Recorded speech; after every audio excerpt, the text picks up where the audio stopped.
जय हिंद एवरीवन, स्वागत है आपका वी नेशन ट्रिपल वन के एक नए एपिसोड में, जो आपके लिए लेकर आते हैं इंडियन डिफेंस के प्रमुख अपडेट्स को। सबसे पहले तो चैनल को सब्सक्राइब करना मत भूलिएगा। आज के अपने अपडेट की हम शुरुआत करने वाले हैं हिंदुस्तान एरोनॉटिक्स लिमिटेड को लेकर आई एक रिपोर्ट से। हिंदुस्तान एरोनॉटिक्स लिमिटेड ने तेजस मार्क वन फ्लीट को लेकर अपना जो फ्यूचर प्रोग्राम है इसको सामने रखा है, जहां पर उन्होंने कहा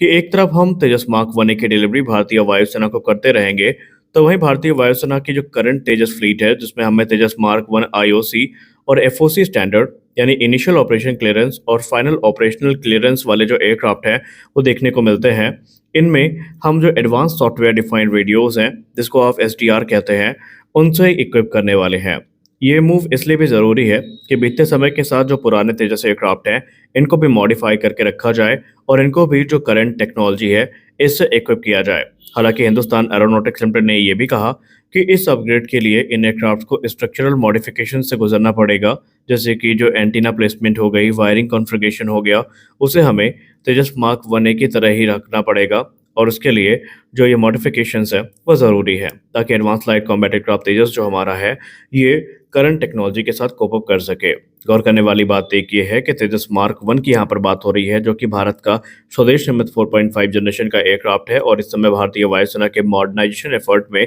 इसकी भूमिका काफ़ी उल्लेखनीय नहीं रही है। अगर हम आईओसी वेरिएंट की बात करें तो इन्हें भारतीय वायुसेना के सर्विस में 2015 में इंडक्ट किया गया था, और जो एफओसी वेरिएंट है ये इसके कुछ समय बाद जो है भारतीय वायुसेना में शामिल हुए थे। हालांकि जो एफओसी वेरिएंट है उन्हें बाद में जो इन्हांस्ड फीचर हैं उनके साथ इंडक्ट किया गया था, जैसे कि उनके पास air to air refueling capability थी, beyond visual range missile capability थी, और दूसरी कैपेबिलिटीज़ थी जो उन्हें आईओसी तेजस से अलग करती थी। अब ये भारतीय वायुसेना की पूरे दो स्क्वाड्रन को फॉर्म करती हैं, जहाँ पर तकरीबन 40 एयरक्राफ्ट डिलीवर किए जा चुके हैं, जिसमें से 16 आईओसी और 24 एफओसी एयरक्राफ्ट शामिल हैं। हालांकि ऑपरेशनल रिक्वायरमेंट को देखते हुए और मल्टी डोमेन वॉरफेयर को देखते हुए अब इसमें एडवांस कम्युनिकेशन सिस्टम की जो ज़रूरत है वो महसूस हुई है, और उनके इंटीग्रेशन को सीमलेस करने के लिए हिंदुस्तान एरोनॉटिक्स लिमिटेड एक प्रॉपर रोड मैप पर काम कर रही है। अब अगर हम बात करें सॉफ्टवेयर डिफाइंड रेडियो के इंट्रोडक्शन की,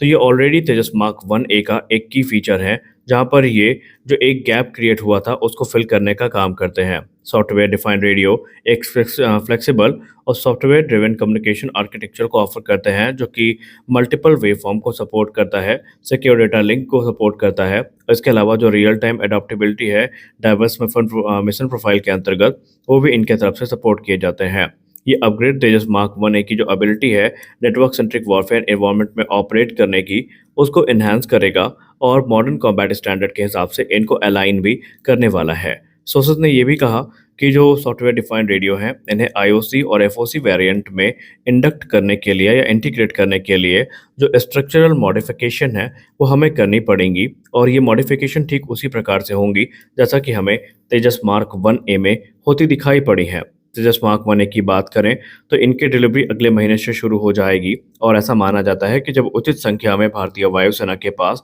ये एयरक्राफ्ट आने शुरू हो जाएंगे, तो फिर ये जो तेजस मार्क वन ए है, सॉरी मार्क वन है, इनमें चरणबद्ध तरीके से जो अपग्रेड की प्रक्रिया है वो हमें देखने को मिलने वाली है। अगर हम करंट स्टेटस की बात करें तो इस समय तेजस मार्क वन के जब कम्युनिकेशन सिस्टम की बात होती है तो अब इसमें लेगेसी जो रेडियोज़ हैं उनका इस्तेमाल होता है, जबकि मार्क वन ए में भारत इलेक्ट्रॉनिक्स लिमिटेड की तरफ से जो सॉफ्टवेयर डिफाइंड रेडियो है वो यूज़ किया जाता है। पोस्ट अपग्रेड के बाद तेजस मार्क वन में भी हमें यही कैपेबिलिटी देखने को मिलने वाली है। एंटीना कॉन्फ़िगरेशन की बात करें तो मार्क वन में स्टैंडर्ड है, जबकि इसमें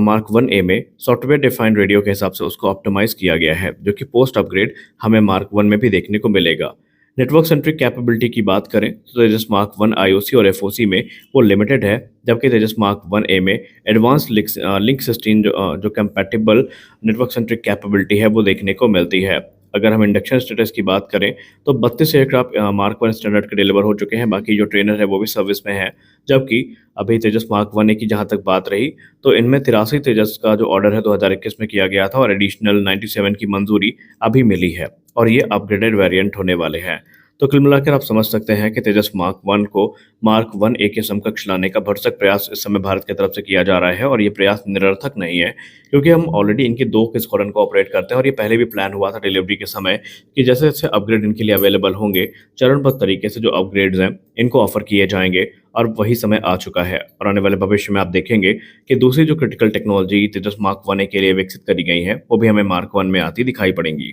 हमारी अगली बड़ी अपडेट जेट इंजन डिलीवरी को लेकर आ रही है। F414 को लेकर हमेशा से हमारे मन में ये डर था या F404 को लेकर के कि क्या जनरल इलेक्ट्रिक की तरफ से इनकी डिलीवरी को बाधित किया जा सकता है। तो इस पे एक बड़ी रिपोर्ट हमें देखने को मिली है। दरअसल जनरल इलेक्ट्रिक के ऑफिशियल ने मीडिया से बात करते हुए कहा कि फिलहाल ट्रंप के साथ जो टैरिफ को लेकर मामला चल रहा है भारत और अमेरिका का, उसमें किसी भी प्रकार से ये जो इंजन डिलीवरी है ये बाधित नहीं होने वाली है। बल्कि इसको लेकर के ये भी कहा गया कि जिसको प्रॉमिस किया गया था या जो टाइमलाइन प्रॉमिस करी गई है, हम उसी टाइमलाइन पर बने हुए हैं और नियत समय पर भारत को जो इंजन डिलीवरी है वो की जाएगी। उसके बाद से हमें एक बहुत बड़ी राहत देखने को मिली है, वरना हमें हर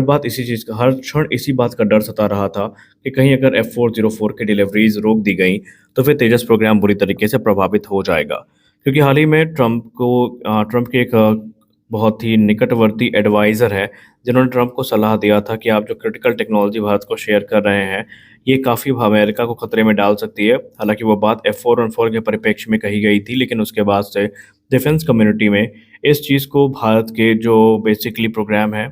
जैसे कि तेजस मार्क 1 ए हो गए, इनसे जोड़कर देखा जाने लगा। लेकिन अच्छी बात ये है कि फिलहाल ट्रंप एडमिनिस्ट्रेशन का ऐसा कोई भी विचार नहीं है। आपको याद दिला दें कि 83 तेजस मार्क 1 ए के ऑर्डर दिए गए हैं और इनमें से पहला एयरक्राफ्ट डिलीवर नहीं हुआ है और अभी तक 1 साल की जो डिले हमने देखी, उसमें कहीं न कहीं इंजन भी एक प्रमुख कारण अवश्य था। और ऐसे में अगर ये डिलीवरी रोक दी जाती, तो भारतीय वायुसेना के लिए स्थिति काफ़ी भयावह हो सकती थी। निसंदेह हम आगे चल के इनके लिए किसी अल्टरनेट इंजन की तलाश तो करते, लेकिन फिर तकरीबन 5 वर्षों तक की डिले हमें देखने को मिल सकती थी। खैर, ये भारत के लिए सही समय है और डिफेंस कम्युनिटी में ऐसा कहा जा रहा है कि आपको जितना भी समय अब मिल रहा है, जितने भी वर्षों का, ये आपके लिए एक बोनस टाइम है और इसे आपको इंडिजिनस इंजन डेवलपमेंट प्रोग्राम में यूज़ करके ये टाइम भुनाना चाहिए। उन्होंने कहा कि जब तक आप इस समय इंडिजिनस इंजन को विकसित नहीं कर लेते, आपके ऊपर अमेरिका किसी न किसी प्रकार से दबाव बनाने का प्रयास अवश्य करेगा और आप इस परिस्थिति के लिए भी तैयार रहें